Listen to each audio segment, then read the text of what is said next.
Hello बच्चों, कैसे हैं आप लोग। आशा करता हूँ आप लोग अच्छे होंगे, मस्त होंगे। चलिए बच्चों, आज की वीडियो में एक बार फिर से हम कक्षा 12 के विद्यार्थियों के लिए नागरिक शास्त्र का बच्चों जो है मॉडल पेपर लेकर आए हैं, जो 2025 बोर्ड एग्जाम के लिए वेरी इंपॉर्टेंस रहेगा। और बच्चों जो 1 मार्च को होने वाली यूपी बोर्ड की परीक्षा में वेरी इंपॉर्टेंस रहेगा बच्चों। ऐसे एनसीईआरटी रहेगा और सभी बोर्ड के लिए भी इंपॉर्टेंस रहेगा। चलिए देर न करते बच्चों, देखते हैं क्वेश्चनों को और पूरा पेपर के सोल्यूशन यानी पूरा पेपर संपूर्ण हल के साथ चलेंगे। सच देखो बच्चों, ऐसे पेपर सेम टू सेम जो है मिलेगा। सबसे पहले आपको नाम लिखना है, उसके बाद अंकपूर्णांक अपना लिखना है, उसके बाद में संकेत आपको डालना है। पूर्णांक जो रहेगा बच्चों 100 अंकों का रहेगा। समय 3 घंटे 15 मिनट को मिलेंगे, ठीक है भैया। और उसके बाद बच्चों प्रारंभ के 15 मिनट परीक्षार्थियों को प्रश्न पत्र पढ़ने के निर्धारित है, नोट में रहेगा और सभी प्रश्न बच्चों अनिवार्य रहेंगे। चलिए बच्चों देर न करते हैं, सब लोग क्वेश्चन हल करेंगे। सबसे पहले हम लोग विकल्पी प्रश्नों को जो है हल करेंगे, जो एक एक नंबर का रहेगा। कितने कितने के अंक बच्चों? एक एक नंबर का रहेगा वो विकल्पी प्रश्न है। तो पहला क्वेश्चन आपके सामने है कि वर्ष 1945 के बाद कौन सा देश साम्यवादी व्यवस्था का नेतृत्व कर रहा था? वर्ष 1945 के बाद कौन सा देश साम्यवादी व्यवस्था का नेतृत्व कर रहा था? संयुक्त राज्य अमेरिका, चीन, फ्रांस, सोवियत संघ। तो बच्चों सही जवाब यहाँ पर डी हो जाएगा, जो है सोवियत संघ हो जाएगा, ठीक है। अगला क्वेश्चन है मार्शल योजना के तहत इनमें से किस संगठन संस्था की स्थापना हुई? बहुत इंपॉर्टेंट क्वेश्चन बच्चों, लगातार जो है परीक्षाओं में जो है पूछे जा रहे हैं कई वर्षों से। तो मार्शल योजना के तहत निम्न में से किस संगठन या संस्था की स्थापना हुई? तो बच्चों सही जवाब जो है बी हो जाएगा, यूरोपीय आर्थिक संगठन। कौन सा बच्चों? यूरोपीय आर्थिक संगठन। सही जवाब जो है बी हो जाएगा। चलिए अगले क्वेश्चन की ओर चलेंगे। तीसरा क्वेश्चन है श्रीलंका में बहुसंख्यक वर्ग कौन सा है? सिंहली, तमिल, इसारे, मुस्लिम। बच्चों श्रीलंका जिसकी राजधानी जो है काठमांडू है, यहाँ पूछ रहा है कि बहुसंख्यक वर्ग कौन सा है इसमें। तो सही जवाब ए हो जाएगा, सिंहली। कौन सा बच्चों? सिंहली। यहाँ घाव होना चाहिए, सिंहली, ठीक है। अगला क्वेश्चन है कि विश्व व्यापार संगठन निम्नलिखित में किस संगठन का उत्तराधिकारी है? यानी बच्चों विश्व व्यापार संगठन जिसको WTO कहते हैं, ये है किस संगठन का उत्तराधिकारी है? यानी इसको पहले किस नाम से जो है जाना जाता था? तो सही जवाब जो है ए हो जाएगा, general agreement on trade and tariff, ठीक है। विश्व व्यापार संगठन निम्नलिखित किस संगठन का उत्तराधिकारी है? तो general agreement on trade and tariff का उत्तराधिकारी है। अगला क्वेश्चन है परमाणु अपसार संधि यानी NPT कब हुई थी? परमाणु अपसार संधि NPT जो है कब हुई थी? आपको बच्चों बताना है। सही जवाब क्या हो जाएगा? बी हो जाएगा, वर्ष जो है 1968 ईस्वी में हुई थी। अगला क्वेश्चन है भारत के लौह पुरुष के नाम से किसे जाना जाता है? तो सभी बच्चे जानते होंगे बच्चों, ये सब क्वेश्चन कम्पिटिटिव एग्जाम के IAS, सिविल सभी परीक्षा के लिए इंपॉर्टेंस रहेंगे बच्चों क्वेश्चन। भारत के लौह पुरुष के नाम से सरदार वल्लभ भाई पटेल को जाना जाता है। सही जवाब ए हो जाएगा, जो हमारे देश के बच्चों पहले गृह मंत्री थे। भारत के पहले गृह मंत्री कौन थे? सरदार वल्लभ भाई पटेल। लौह पुरुष के नाम से इन्हें जो है जाना जाता है। अगला क्वेश्चन देखेंगे हम लोग। क्वेश्चन नंबर 7 है कि भारतीय जनसंघ के प्रथम महासचिव कौन थे? भारतीय जनसंघ के प्रथम महासचिव बच्चों दीनदयाल उपाध्याय थे। सही जवाब जो है ए हो जाएगा, ठीक भैया। अगला क्वेश्चन है भारत तथा चीन के मध्य युद्ध कब हुआ था? तो भारत और चीन के मध्य बच्चों जो युद्ध हुआ था 1962 ईस्वी में हुआ था। 1965 में पाकिस्तान से हुआ था। 1971 में भी जो है पाकिस्तान से हुआ था। 65 पास पाकिस्तान, 71 में भी पाकिस्तान से हुआ था। 62 में जो है चीन के साथ जो है युद्ध हुए थे। नेहरू की विदेश नीति का बच्चों मुख्य उद्देश्य क्या था? नेहरू जो हमारे देश के पहले प्रधानमंत्री थे भारत के, इनकी बच्चों विदेश नीति का मुख्य उद्देश्य क्या था? शांतिपूर्ण सहअस्तित्व, निःशस्त्रीकरण यानी बिना शस्त्रों के, साम्राज्यवाद का विरोध, ये सभी, यही जो है उपयुक्त सभी हो जाएगा, ठीक है, तीनों हो जाएगा। चलिए बच्चों अगला क्वेश्चन देखते हैं हम लोग भैया। 1960 के दशक का कौन सा दशक कहा जाता है बच्चों? 1960 का दशक था, उसको कौन सा दशक कहा जाता है? तो खतरनाक दशक के नाम से जाना जाता है। खतरनाक दशक के नाम से, आपको हमेशा याद रहेगा। चलिए अब हम लोग अतिलघुत्तरीय प्रश्नों की ओर चलेंगे, जो 2-2 अंकों का बच्चों रहेगा। कितने कितने अंक भैया? 2-2 अंकों का जो है रहेगा। छोटा छोटा क्वेश्चन है, जल्दी जल्दी से हम लोग देखते चलेंगे। 2-2 अंकों का है। अन्य पिछड़ा वर्ग जिसको बच्चों OBC के नाम OBC कहते हैं। अन्य पिछड़ा वर्ग से आप क्या समझते हो? भारतीय संविधान में OBC के नाम से जाना जाता है इन्हें। तो बच्चों इसे क्या समझते हैं आप? देखो, सामाजिक एवं शैक्षिक रूप से पिछड़े वर्गों को मंडल आयोग द्वारा जो है अन्य पिछड़े वर्ग के रूप में चिन्हित किया गया तथा शिक्षा संस्थानों और गैर सरकारी नौकरियों में बच्चों इनको प्रतिनिधित्व कम होने के कारण 27% आरक्षण देने की जो है सिफारिश की गई। सिफारिश की थी। ठीक है, आप लोग समझ गए होंगे, कई बार हमने पढ़ा चुका है। सिक्किम विधानसभा का बच्चों प्रथम चुनाव भैया कब संपन्न हुआ? अगला क्वेश्चन बच्चों, सिक्किम जिसकी राजधानी गंगटोक है, विधानसभा का प्रथम चुनाव जो है कब संपन्न हुआ? तो उत्तर देखेंगे, देखो सिक्किम विधानसभा का प्रथम लोकतांत्रिक चुनाव वर्ष 1974 में हुआ था, जिसमें बच्चों सिक्किम कांग्रेस की जो है विजय हुई थी। ठीक है, अगला क्वेश्चन है, भारतीय संविधान का 352 क्या प्रावधान करता है? संविधान का अनुच्छेद 352 क्या प्रावधान करता है? आइए इसका उत्तर हम लोग देखते हैं। संविधान का अनुच्छेद 352 क्या प्रावधान करता है? तो उत्तर बच्चों, संविधान का अनुच्छेद 352 यह प्रावधान करता है कि सरकार युद्ध, प्राकृतिक आपदा व आंतरिक गड़बड़ी के आधार पर राष्ट्रीय आपातकाल की घोषणा राष्ट्रपति की सिफारिश पर जो है कर सकती है। ठीक भैया, चलिए अगले क्वेश्चन की ओर बच्चों हम लोग चलेंगे। द्वितीय विश्व युद्ध के दौरान नेताजी सुभाष चंद्र बोस ने जो है किस दल का गठन किया था? बहुत मार्केट का क्वेश्चन है बच्चों। द्वितीय विश्व युद्ध के दौरान उत्तर देखेंगे, नेताजी सुभाष चंद्र बोस ने भारत को अंग्रेजों से स्वतंत्र कराने के लिए इंडियन नेशनल आर्मी यानी जो है INA का जो है गठन किया था। अगला क्वेश्चन देखेंगे, नीति आयोग बच्चों क्या है? नीति आयोग, देखो बच्चों, पहले नीति आयोग को योजना आयोग के नाम से जाना जाता था, लेकिन 2015 में से जो है नीति आयोग कर दिया गया। योजना आयोग का जो है नाम ही नीति आयोग है बच्चों। नीति आयोग क्या है? उत्तर देखेंगे, देखो नीति आयोग यानी इसको जो है राष्ट्रीय भारत परिवर्तन संस्थान, इसका फुल फॉर्म है, इसको कहते हैं बच्चों। भारत सरकार द्वारा गठित एक नया संस्थान है। 1 जनवरी 2015 को केंद्रीय मंत्रिमंडल के प्रस्ताव से इस संस्थान का जो है गठन किया गया था। संस्थान केंद्र एवं राज्य स्तर पर सरकार को नीति के प्रमुख कारकों के संबंध में परामर्श उपलब्ध कराता है। ठीक है बच्चों, देश के विभाजन का आधार किसे बनाया गया? अगला क्वेश्चन देखिए, क्वेश्चन नंबर 16, देश के विभाजन का आधार जो है किसे बनाया गया? तो इसका उत्तर बच्चों क्या हो जाए? देखो, देश के विभाजन का आधार धार्मिक बहुसंख्यक को बनाया गया। यह निर्णय किया गया कि पाकिस्तान में 2 क्षेत्र, पश्चिमी पाकिस्तान और पूर्वी पाकिस्तान शामिल किए जाएंगे। अगला क्वेश्चन देखेंगे हम लोग। अगला क्वेश्चन बच्चों हम लोग देखेंगे, क्वेश्चन नंबर 17 है, वर्ल्ड सोशल फोरम यानी WSF का क्या कार्य है? चलिए अगले क्वेश्चन की ओर चलेंगे। वर्ल्ड सोशल फोरम यानी WSF का जो है क्या कार्य है? तो इसका उत्तर हम लोग देखेंगे। देखो भैया, वर्ल्ड सोशल फोरम वैश्वीकरण के विरोध में कार्यरत एक विश्वव्यापी मंच है बच्चों। इस मंच का प्रमुख कार्य है मानवाधिकार कार्यकर्ता, पर्यावरणवादी, युवा और महिला कार्यकर्ता सभी के साथ मिलकर सामूहिक रूप से नव उदारवादी वैश्वीकरण का जो है विरोध करना। वैश्वीकरण हमारे बच्चों होता है विश्व स्तर पर जो है विरोध है करना। ठीक है, चलिए अगला क्वेश्चन भैया देखते हैं हम लोग। वर्ष 1992 का पृथ्वी सम्मेलन बच्चों कहाँ आयोजित किया गया था? जो 1992 का जो है पृथ्वी सम्मेलन था, ये जो है कहाँ आयोजित किया गया था? तो बच्चों इसका आंसर हम लोग देखेंगे। देखो, वर्ष 1992 में संयुक्त राष्ट्र संघ का पर्यावरण और विकास के मुद्दे पर केंद्रित एक सम्मेलन ब्राजील के शहर रियो डी जेनेरियो में हुआ, जिसे पृथ्वी सम्मेलन के नाम से जाना जाता है। इस सम्मेलन में 170 देश तथा हजारों स्वयंसेवी संगठन आदि ने जो है भाग लिया था। ठीक है, हो गया बच्चों। चलिए अगले क्वेश्चन की ओर चलेंगे। निःशस्त्रीकरण का अर्थ क्या है? स्पष्ट कीजिए। देखो बच्चों, बहुत क्वेश्चन बहुत कठिन नहीं होते। निःशस्त्रीकरण बच्चों बिना शस्त्रों के यानी बिना औजार वगैरह के। ठीक है, तो निःशस्त्रीकरण उत्तर देखेंगे। निःशस्त्रीकरण बच्चों संपूर्ण अंतर्राष्ट्रीय राजनीति में सशस्त्र के स्थान पर जो है समस्याओं को शांतिपूर्ण ढंग से आपसी सद्भावना, सद्विश्वास और सहानुभूति से सुलझाने का दूसरा नाम है। ठीक है, संयुक्त राष्ट्र संघ के 4 प्रमुख अंगों के नाम लिखिए। चलिए अगले क्वेश्चन की ओर हम लोग चलेंगे। संयुक्त राष्ट्र संघ के 4 प्रमुख अंगों के नाम लिखिए। तो संयुक्त राष्ट्र संघ के 4 प्रमुख अंग निम्नलिखित हैं। जब निम्नलिखित आ जाए बच्चों, नंबर 1 भैया, नंबर 1 बच्चों महासभा, नंबर 1 क्या है? महासभा। नंबर 2 है बच्चों सुरक्षा परिषद, नंबर 3 है अंतर्राष्ट्रीय जो है न्यायालय, नंबर 4 है आर्थिक एवं सामाजिक परिषद। ठीक, छोटे छोटे क्वेश्चन है। चलो बच्चों, अब हम लघुत्तरी फर्स्ट प्रकार के क्वेश्चन देखेंगे जो 5-5 अंकों का रहता है। उत्तर सहित देखेंगे, पूरा हल सहित हम लोग देखेंगे। पहला क्वेश्चन है, सोवियत संघ के विघटन के बाद बच्चों क्या बदलाव हुआ?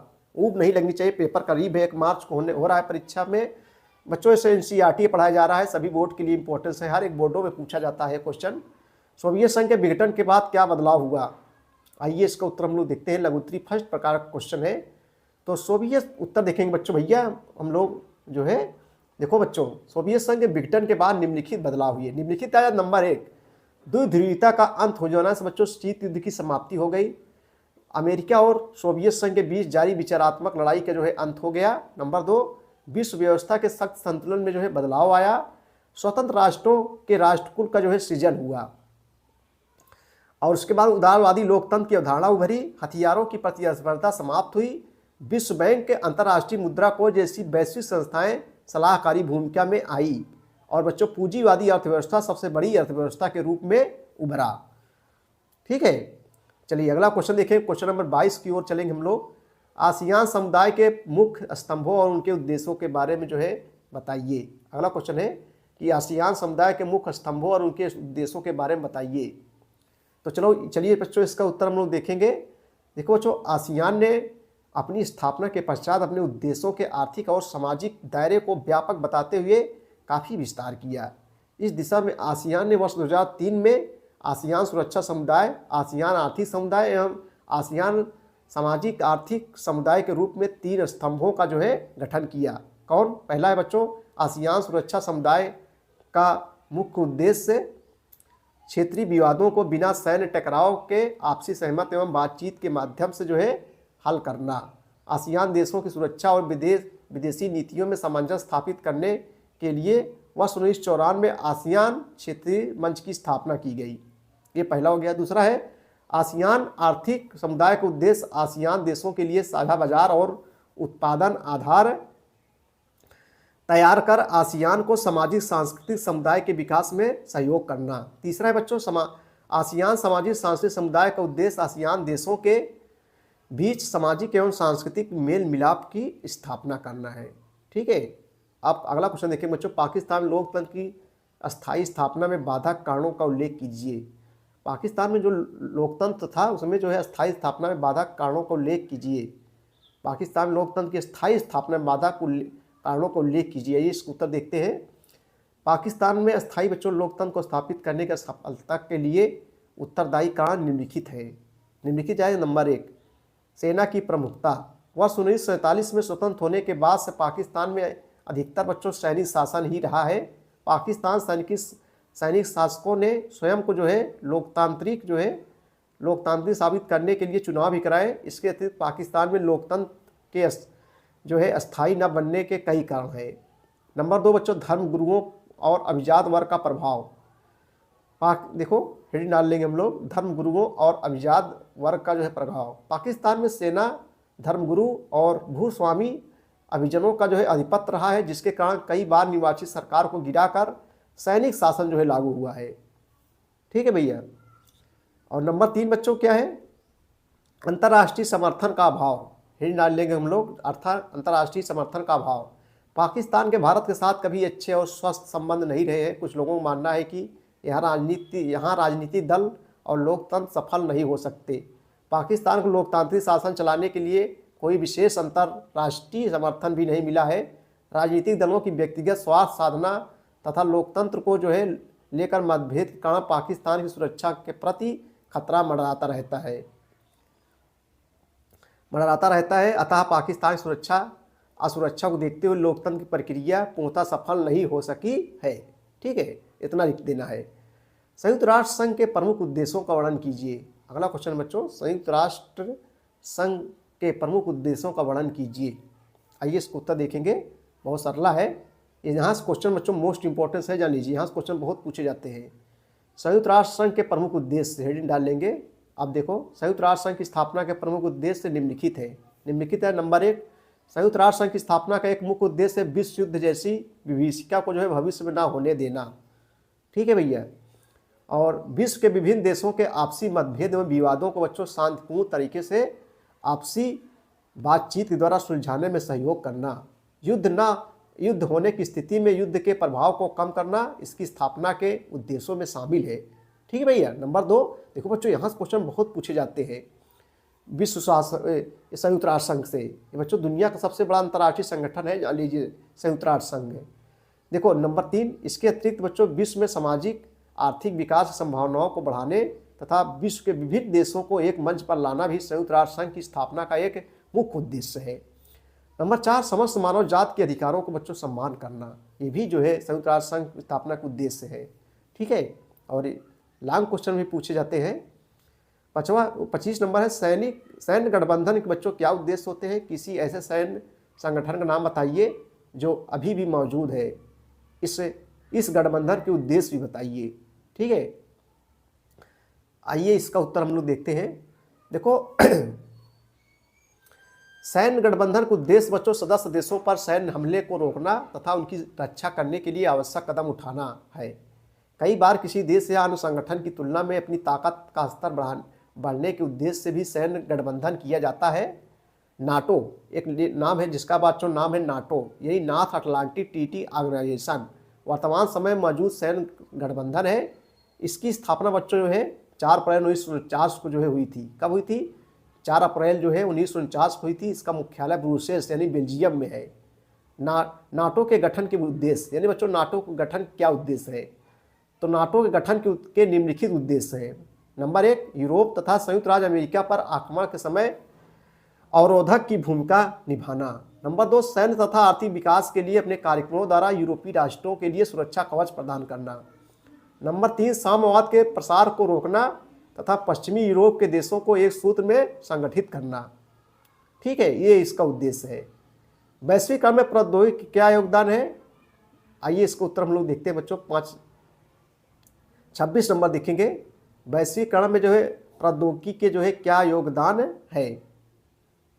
तो उत्तर लिखेंगे वैश्वीकरण में प्रौद्योगिकी की योगदान, हिंट डालेंगे। उसके बाद लिखेंगे देखो वैश्वीकरण वह प्रक्रिया बच्चों, वैश्वीकरण मतलब विश्व स्तर। वैश्वीकरण वह प्रक्रिया जिसके अंतर्गत वस्तु हो गया, पूंजी हो गया, विचार हो गया, व्यक्ति आदि का प्रवाह विश्व के एक भाग से अन्य भागों में होता है। वैश्वीकरण की इस प्रक्रिया के लिए बच्चों कोई एक कारक जिम्मेदार नहीं है, लेकिन प्रौद्योगिकी को वैश्वीकरण का एक महत्वपूर्ण कारक माना जाता है, क्योंकि प्रौद्योगिकी विकास के द्वारा ही संचार के क्षेत्र में क्रांति संभव हुई है और शुरुआत विकसित हुई छपाई तकनीक ने राष्ट्रवाद की नींव रखी।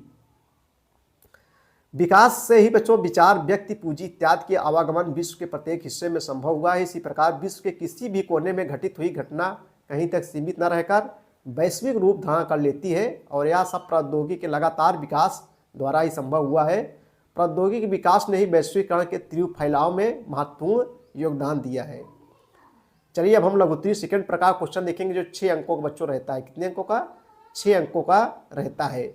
आइए हम लोग देखते हैं लघुत्तरीय सेकंड प्रकार के क्वेश्चन जो कितने अंकों का बच्चों रहता है? 6 अंकों का जो है रहता है। पहला क्वेश्चन है लघुत्तरीय सेकंड प्रकार का, नेहरू की विदेश नीति के प्रमुख उद्देश्य क्या थे? नेहरू की विदेश नीति के जो है प्रमुख उद्देश्य क्या थे? आइए इसका उत्तर हम लोग देखते हैं। देखो बच्चों, भारत के प्रधानमंत्री पंडित जवाहरलाल नेहरू में राष्ट्रीय झंडा निर्धारित करने में महत्वपूर्ण भूमिका अदा की है। वह अपने प्रधानमंत्री काल में विदेश मंत्री भी थे। प्रधानमंत्री और विदेश मंत्री के रूप में वर्ष 1946-64 तक उन्होंने भारत की विदेश नीति की रचना और क्रियान्वयन पर गहरा प्रभाव डाला।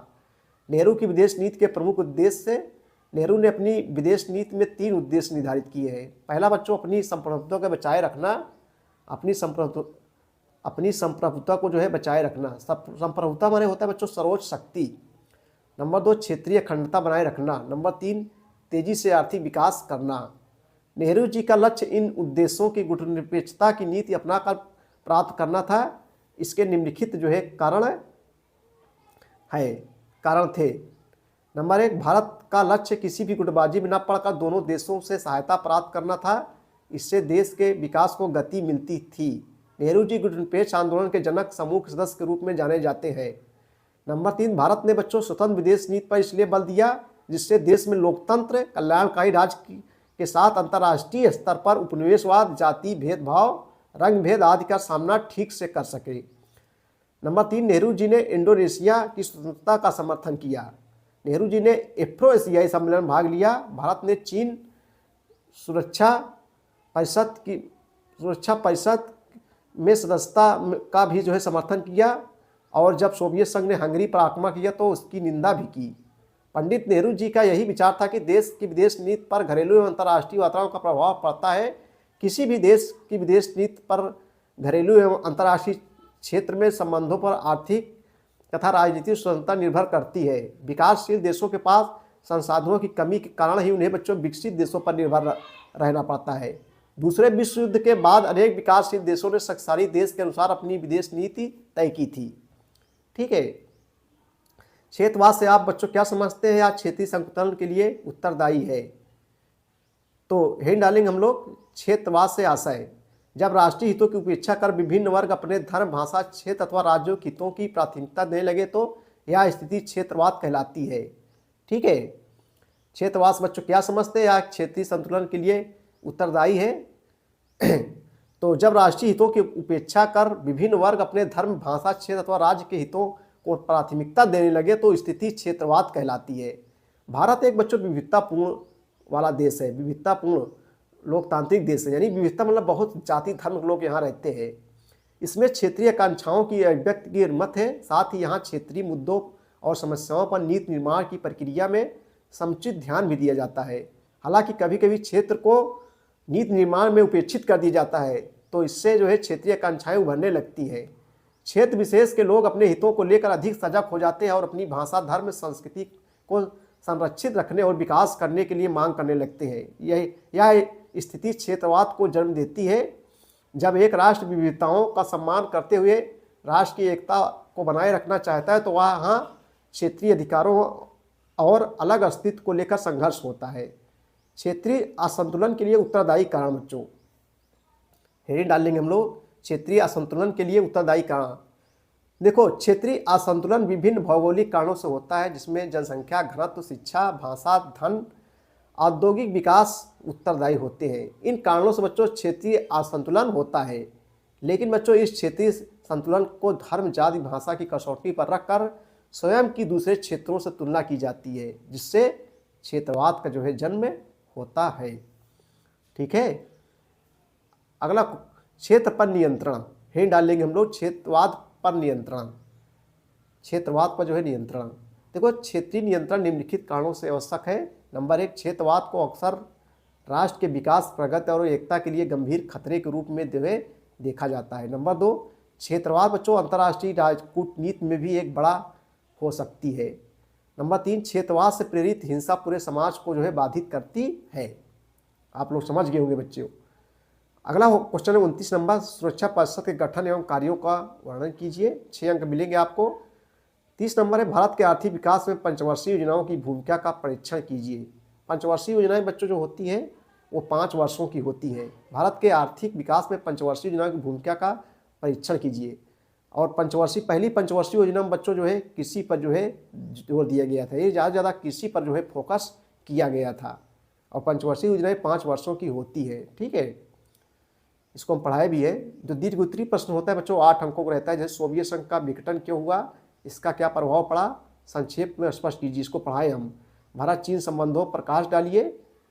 और 8 नंबर को है, संयुक्त राष्ट्र संघ की स्थापना कब की गई, इसका मुख्य उद्देश्य क्या है, या विश्व शांति की स्थापना में कहाँ तक सफल हुआ। 8 नंबर का है। जहाँ भी अथवा लग जाए बच्चों वहाँ जो है 2 में से एक करना, चाहे इसको चाहे इसको। देखो बच्चों, संयुक्त राष्ट्र संघ ने बताया कि इससे क्वेश्चन जरूर आते हैं हर वर्ष। 2 नंबरी, 1 नंबरी, दीर्घ उत्तरी। देखो, संयुक्त राष्ट्र संघ की स्थापना बच्चों 24 अक्टूबर 1945 को हुई थी। 24 अक्टूबर 1945 को हुई थी। ये बच्चों दुनिया का सबसे बड़ा अंतर्राष्ट्रीय संगठन है। इसका मुख्यालय जो है अमेरिका के शहर न्यूयॉर्क में स्थित है। इस समय बच्चों इसमें 193 देश हैं। सबसे ज़्यादा देशों की संख्या इसी में है। ये दुनिया का सबसे बड़ा अंतर्राष्ट्रीय संगठन है। बच्चों इसका मुख्य उद्देश्य क्या जानो, विश्व में शांति व्यवस्था बनाए रखना। यानी द्वितीय विश्व युद्ध के बाद इसकी जो स्थापना हुई थी, द्वितीय विश्व युद्ध के बाद हुई थी। यानी भविष्य में युद्ध ना होने पाए, विश्व में शांति व्यवस्था बनाए रखने के लिए संयुक्त राष्ट्र संघ की बच्चों स्थापना हुई थी। तो आप थोड़ा पढ़ लेंगे, अपने मन से इसको लिख डालेंगे। और इससे क्वेश्चन बच्चों जरूर पूछे जाते हैं, एक बार इसको आप देख लीजिए। उसके बाद भैया साझी परंतु अलग अलग जिम्मेदारी की अवधारणा किस क्षेत्र संबंधित है, इसकी व्याख्या कीजिए। ये भी बच्चों है पर्यावरण से संबंधित है। साझी जिस पर सबका अधिकार होता है। सजिया मतलब जिसको सब, जैसे सूर्य, चंद्रमा, पृथ्वी, कुआं, जल, नदी, तालाब, ये बच्चों सब साझी संपदाएं हैं, इस पर सबका अधिकार होता है। ठीक है, इसकी अवधारणा को व्याख्या कीजिए। ये भी जो है इससे भी क्वेश्चन बच्चों आते हैं, मोस्ट इंपॉर्टेंस है। ये भी 8 नंबर का है। तो बच्चों वीडियो देखने के लिए बहुत बहुत धन्यवाद। Thank you. जय हिंद, जय भारत।